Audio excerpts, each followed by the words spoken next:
Assalamualaikum, para wanita kuat. Kamu adalah inspirasi bagi banyak orang, bahkan tanpa kamu sadari. Teruslah bersinar, dan jangan pernah berhenti bermimpi. Jangan lupa subscribe channel ini, dan berikan like, agar kita bisa terus berbagi cerita inspiratif lainnya. Aku, Sarah, duduk di tepi ranjang sambil menatap kosong ke arah cermin. Refleksi yang terpantul di sana bukanlah sosok yang pernah kubanggakan. Mataku tampak lelah, rambutku tak lagi tertata rapi seperti dulu, dan pakaianku pun terasa semakin longgar. Aku tahu, aku bukan wanita yang sempurna, tapi aku juga bukan wanita yang pantas dihina setiap hari. Randy, suamiku, adalah seorang karyawan swasta biasa dengan karier yang lumayan. Kami menikah setahun lalu, dan awalnya segalanya terasa begitu indah. Ia melamarku dengan penuh cinta, mengatakan bahwa ia ingin menjalani hidup bersamaku hingga tua. Namun, entah sejak kapan, cintanya mulai memudar. Atau mungkin, itu hanya ilusi yang kubangun sendiri. Setiap malam minggu, Randy selalu keluar rumah. Ada acara sama teman-teman, katanya santai, tanpa pernah mengajakku ikut serta. Aku sering berusaha bertanya lebih lanjut, tapi jawabannya selalu singkat, dingin, bahkan kadang-kadang menusuk. "Kamu nggak usah ikut, nanti malah bikin gengsi," ucapnya suatu hari dengan nada datar. Kata-katanya itu membuat dadaku sesak, tapi aku diam saja karena merasa tak ada gunanya berdebat. Hinaan-hinaan kecil mulai bermunculan dalam percakapan sehari-hari kami. "Kenapa kamu nggak pernah dandan kayak orang lain?" tanyanya suatu sore ketika aku sedang memasak. "Lihat tuh istri teman-temanku, mereka cantik-cantik semua." Aku mencoba tersenyum, berpura-pura tidak mendengarnya, tapi hatiku terluka. Apakah aku benar-benar seburuk itu? Beberapa bulan terakhir, sikap Randy semakin parah. Dia jarang pulang tepat waktu, seringkali membawa aroma asing dari tubuhnya, parfum yang bukan milikku. Ketika kutanyakan, dia hanya mengelak. "Jangan banyak mikir aneh-aneh," katanya ketus. Tapi bagaimana bisa aku tidak berpikir macam-macam? Semua tanda-tandanya jelas. Puncaknya terjadi pada suatu malam. Aku sudah lelah dengan semua ini. Setelah seharian bekerja di rumah, membersihkan, memasak, dan merawat segala sesuatunya sendirian, aku hanya ingin sedikit perhatian darinya. Tapi lagi-lagi, dia pergi tanpa memberitahuku. Ketika dia akhirnya pulang larut malam, wajahnya tampak bosan, melihatku masih duduk menunggunya di ruang tamu. "Kenapa kamu masih belum tidur?" tanyanya dengan nada kesal. "Aku cuma ingin bicara," kataku pelan.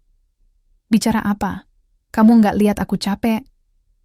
Tapi kita kan jarang ngobrol belakangan ini." "Halah, ngobrol-ngobrol doang penting banget sih," potongnya kasar.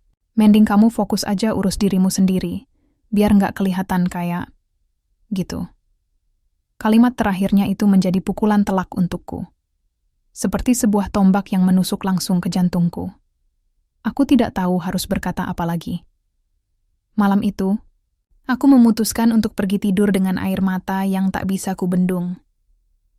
Esok harinya, aku memutuskan sesuatu. Sesuatu yang mungkin akan mengubah hidupku selamanya.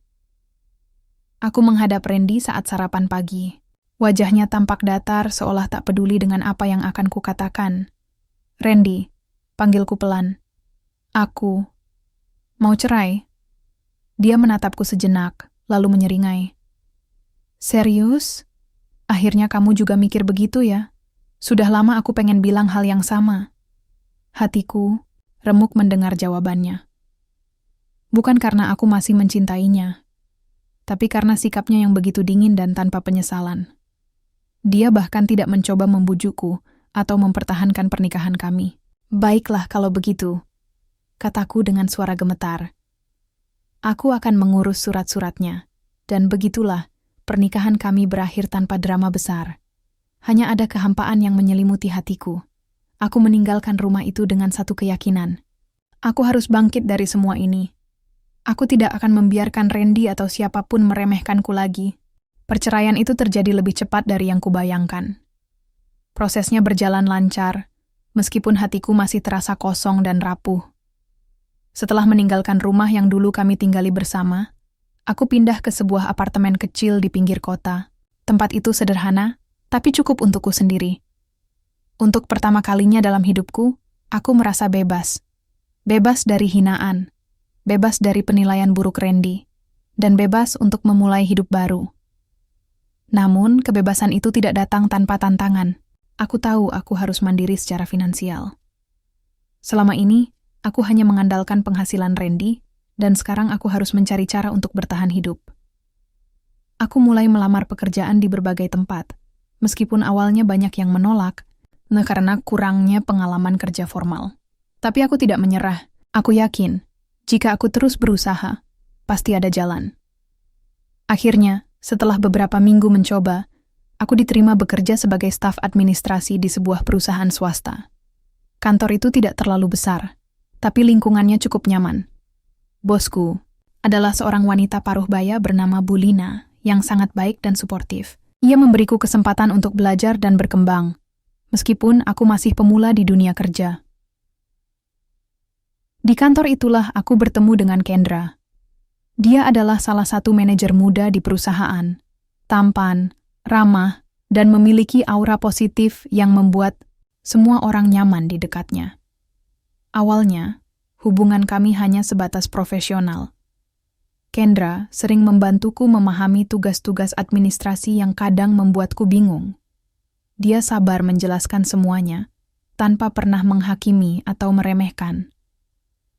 "Aku tahu kamu pasti bisa," katanya suatu hari ketika aku merasa frustrasi karena salah memasukkan data. "Kamu cuma butuh waktu untuk terbiasa."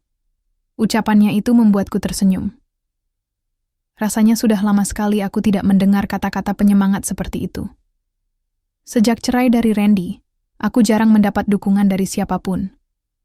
Keluargaku memang selalu ada, tapi mereka tinggal jauh, dan aku tak ingin merepotkan mereka. Lambat laun, hubungan kami semakin dekat. Kendra sering mengajakku makan siang bersama rekan-rekan lain, dan ia juga tak segan mengundangku untuk ikut acara kantor di luar jam kerja. Pada awalnya, aku merasa ragu. Aku belum siap membuka hati untuk orang lain, apalagi setelah apa yang terjadi dengan Randy. Tapi Kendra berbeda. Dia tidak pernah memaksaku untuk melakukan sesuatu yang membuatku tidak nyaman. Dia selalu menghormati batas-batas personalku. Suatu malam, setelah jam kerja usai, Kendra mengajakku ngobrol di kafe dekat kantor. Suasananya santai, dan untuk pertama kalinya, kami benar-benar berbicara dari hati ke hati. "Sarah," katanya pelan, "aku tahu kita nggak kenal lama, tapi aku merasa nyaman sama kamu. Kamu orang yang kuat, meskipun kamu pernah melewati masa-masa sulit." Aku menatapnya, agak terkejut dengan kejujurannya. "Kenapa kamu bilang begitu?" tanyaku. "Aku bisa lihat dari caranya kamu bangkit dari semua itu. Kamu nggak pernah menyerah, bahkan ketika semuanya terasa sulit. Itu bikin aku kagum." Kalimat-kalimatnya membuat air mataku hampir tumpah. Sudah lama sekali aku tidak merasa dihargai seperti ini. Selama bertahun-tahun, aku hanya mendengar ejekan dan hinaan dari Randy. Tapi Kendra melihatku dengan cara yang berbeda. Dia melihatku sebagai seseorang yang layak dicintai. Beberapa bulan kemudian, Kendra melamarku. Dia melakukannya dengan sederhana, tanpa gembar-gembor atau romansa berlebihan. Kami sedang makan malam di rumahnya ketika dia tiba-tiba mengeluarkan cincin dari sakunya. "Sarah, maukah kamu menjadi istriku?" tanyanya dengan senyum lembut. Aku terdiam sejenak, merasakan detak jantungku berdebar kencang. Aku tahu, ini adalah kesempatan untuk memulai hidup baru dengan seseorang yang benar-benar mencintaiku. Aku mengangguk pelan, dan air mata bahagia mengalir di pipiku. "Iya," jawabku. "Aku mau." Setelah kami menikah, hidupku berubah drastis. Kendra sangat perhatian dan selalu mendukungku. Dia sering memberiku uang untuk perawatan diri, seperti ke salon atau membeli pakaian baru. Dia ingin aku merasa percaya diri dan cantik, sesuatu yang dulu hampir mustahil bagiku. Dengan dukungannya, aku mulai merawat diri lebih baik. Aku rajin ke salon, mencoba gaya rambut baru, dan membeli pakaian yang membuatku merasa lebih nyaman. Untuk pertama kalinya dalam hidupku, aku merasa dicintai dan dihargai. Aku bukan lagi Sarah yang direndahkan oleh mantan suamiku. Aku adalah Sarah yang baru, wanita yang kuat, mandiri, dan bahagia. Hari itu, aku baru saja selesai melakukan perawatan di salon langganan. Rambutku yang biasanya kusut dan tak terurus kini tampak lebih rapi dan berkilau. Aku juga mencoba gaya makeup yang sedikit lebih bold dari biasanya, sesuai saran penata, rias di salon. Saat melihat diriku di cermin, aku merasa seperti orang yang benar-benar berbeda.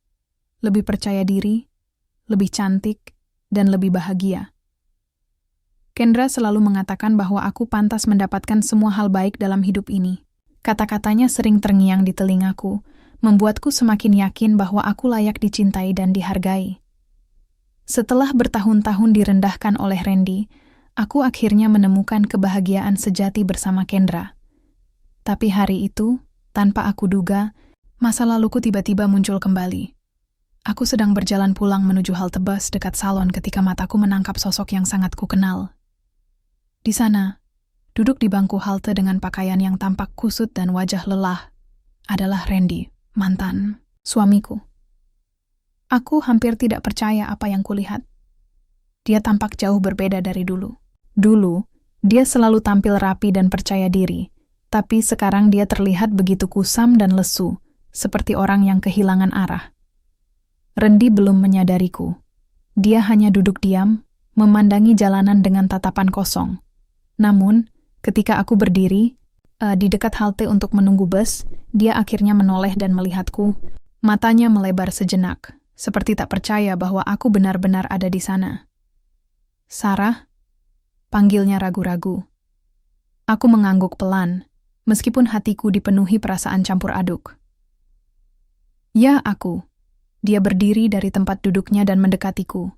Aku bisa melihat dengan jelas betapa banyak perubahan yang terjadi padanya. Wajahnya tampak lebih tua dari usianya, dan matanya penuh dengan kelelahan. Ini bukan lagi Randy yang dulu ku kenal, pria yang selalu terlihat sempurna dan angkuh.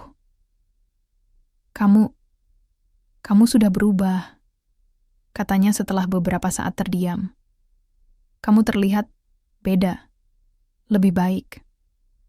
Aku tersenyum tipis, meskipun dalam hati aku merasa mencanggung. Aku baik-baik saja. Bagaimana denganmu? Dia menghela napas panjang, lalu duduk kembali di bangku halte. Aku ragu sejenak, tapi akhirnya aku memutuskan untuk duduk di sampingnya. Mungkin ini kesempatan bagiku untuk mendengar apa yang terjadi padanya setelah kami berpisah. Aku menyesal, katanya pelan, suaranya terdengar getir. Aku menyesal sudah meninggalkanmu. Hatiku bergetar mendengar pengakuannya. Tapi aku tetap tenang. Kenapa kamu menyesal? Tanyaku datar. Setelah kita cerai, aku menikah dengan Philo, katanya, menghindari tatapanku. Awalnya aku pikir dia adalah wanita yang tepat. Dia cantik, menarik, dan aku pikir dia bisa membuatku bahagia. Tapi ternyata aku salah besar. Aku menatapnya, penasaran dengan kelanjutan ceritanya. Apa yang terjadi? Dia bukan orang yang aku kira. Lanjutnya dengan nada pahit. Dia sering menginap di rumah teman-temannya tanpa memberitahuku. Kadang-kadang aku menemukan pesan-pesan aneh di ponselnya. Dia bahkan tidak malu-malu lagi kalau mau pergi jalan sama pria lain. Aku merasa dikhianati. Aku mendengarkan ceritanya tanpa berkomentar. Hatiku tidak lagi dipenuhi amarah atau dendam, tapi aku juga tidak merasa iba. Aku hanya merasa lega karena aku telah menjauh dari kehidupan yang penuh kebohongan seperti itu. Sarah, katanya tiba-tiba memegang tanganku. Aku tahu aku salah. Aku tahu aku sudah menyakitimu. Tapi aku ingin kita kembali bersama. Kamu adalah wanita yang seharusnya aku pilih. Kamu lebih baik daripada siapapun. Aku menarik tanganku perlahan, lalu menatapnya dengan tegas. Randy, aku sudah bahagia sekarang. Aku sudah menikah lagi, dan suamiku sangat mencintaiku. Dia tidak pernah merendahkanku atau membuatku merasa tidak berharga. Aku tidak akan kembali padamu. Dia terdiam, wajahnya penuh dengan kekecewaan. Tapi, aku menyesal, Sarah. Aku benar-benar menyesal. Penyesalanmu tidak akan mengubah apapun, kataku pelan.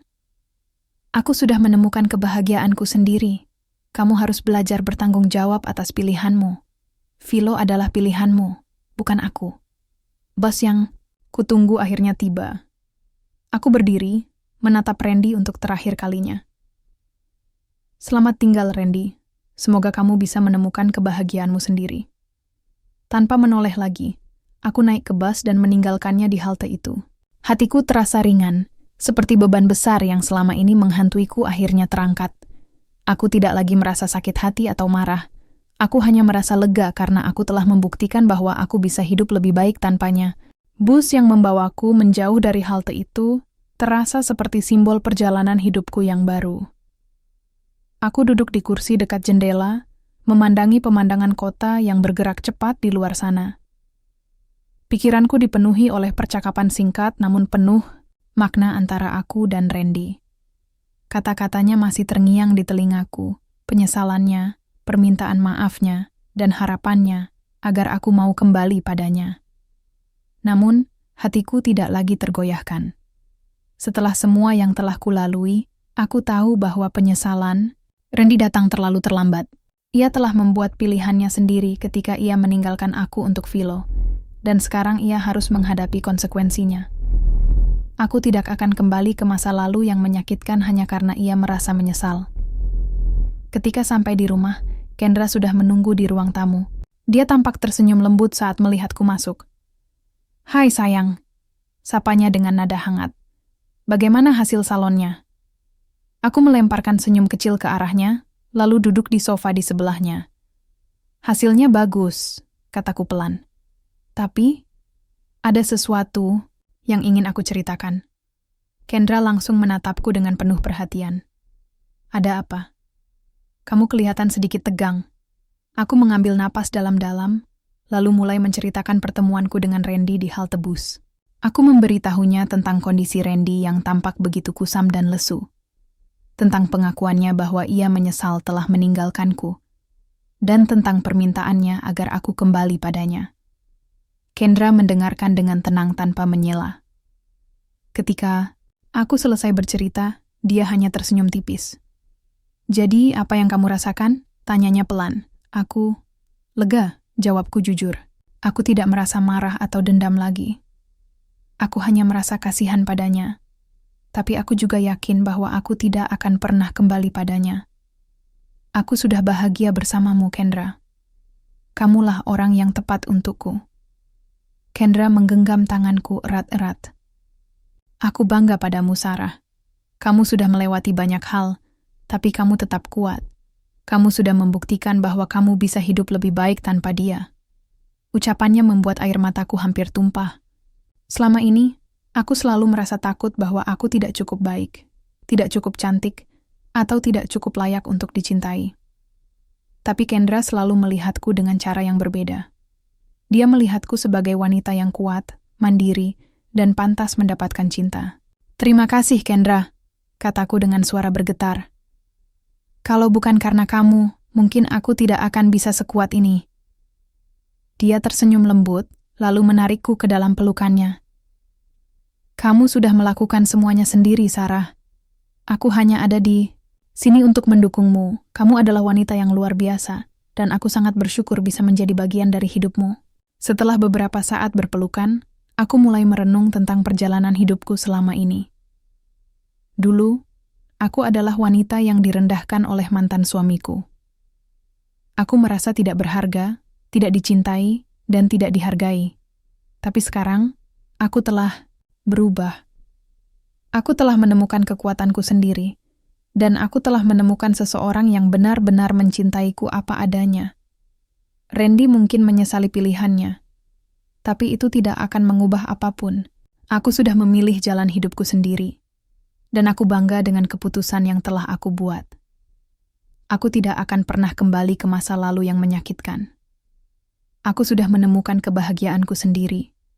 Dan aku akan terus menjalani hidup ini dengan kepala tegak.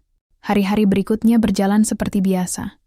Namun ada perasaan lega yang mendalam di hatiku. Pertemuan tak terduga dengan Randy di halte bus itu seolah menjadi penutup babak kelam dalam hidupku. Aku tidak lagi merasa terbebani oleh kenangan pahit masa lalu. Sekarang, aku benar-benar bisa menatap ke depan tanpa rasa ragu atau ketakutan. Kendra dan aku semakin dekat dari hari ke hari. Dia selalu ada untukku, mendukungku dalam setiap langkah yang aku ambil. Setiap pagi, kami sarapan bersama sambil membicarakan rencana-rencana kecil untuk hari itu, entah itu makan malam di restoran favorit kami, menonton film di rumah, atau sekadar berjalan-jalan sore di taman. Hidupku kini dipenuhi dengan momen-momen sederhana, namun penuh makna, sesuatu yang dulu hampir mustahil aku rasakan bersama Randy. Suatu malam, setelah seharian bekerja, aku duduk di sofa ruang tamu sambil membolak-balik majalah fashion yang baru. Saja aku beli. Kendra duduk di sebelahku, sibuk dengan laptopnya. Tiba-tiba, dia menutup laptopnya dan menatapku dengan senyum lembut.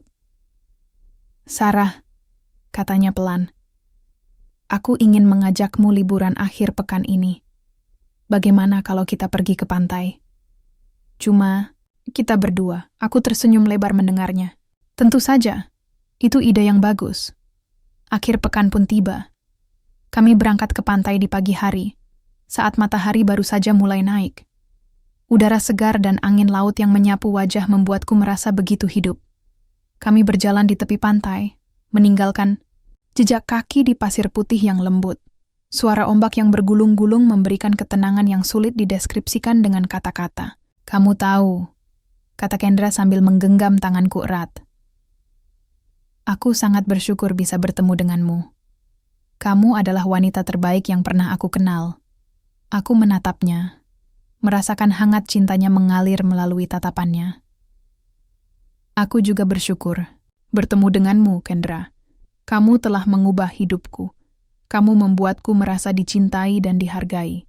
Dia tersenyum, lalu menarikku ke dalam pelukannya. Kami berdiri di sana, di bawah sinar matahari yang cerah, dikelilingi oleh suara alam yang damai. Saat itulah aku menyadari bahwa aku telah menemukan kedamaian sejati dalam hidupku. Bukan hanya karena aku telah menjauh dari masa lalu yang menyakitkan, tapi juga karena aku telah menemukan seseorang yang benar-benar mencintaiku apa adanya. Malam harinya, setelah kembali dari pantai, aku duduk di tepi ranjang sambil memandangi cermin. Refleksi yang terpantul di sana bukan lagi sosok wanita yang rapuh dan penuh luka. Mataku tampak lebih bercahaya, rambutku tertata rapi, dan senyumanku terlihat lebih tulus. Aku bukan lagi Sarah yang dulu, wanita yang direndahkan dan diremehkan. Aku adalah Sarah yang baru, wanita yang kuat, mandiri, dan bahagia. Aku merebahkan diri di samping Kendra, yang sedang membaca buku di tempat tidur. Dia menoleh padaku dan tersenyum. "Ada apa?" tanyanya. "Tidak apa-apa," jawabku pelan. "Aku cuma merasa bersyukur." Dia meletakkan bukunya, lalu menarik selimut untuk menutupi tubuh kami berdua. "Aku juga," katanya sambil mencium keningku lembut. "Selamat malam, sayang." "Selamat malam," balasku, lalu memejamkan mata. Di tengah kegelapan malam, aku merenung tentang perjalanan hidupku. Dulu, aku adalah wanita yang direndahkan oleh mantan suamiku. Aku merasa tidak berharga, tidak dicintai, dan tidak dihargai. Tapi sekarang, aku telah menemukan kekuatanku sendiri. Aku telah menemukan cinta sejati dalam diri Kendra, dan aku telah membuktikan pada diriku sendiri bahwa aku layak mendapatkan kebahagiaan. Randy mungkin menyesali pilihannya, tapi itu tidak akan mengubah apapun. Aku sudah memilih jalan hidupku sendiri, dan aku bangga dengan keputusan yang telah aku buat. Aku tidak akan pernah kembali ke masa lalu yang menyakitkan. Aku sudah menemukan kebahagiaanku sendiri, dan aku akan terus menjalani hidup ini dengan kepala tegak.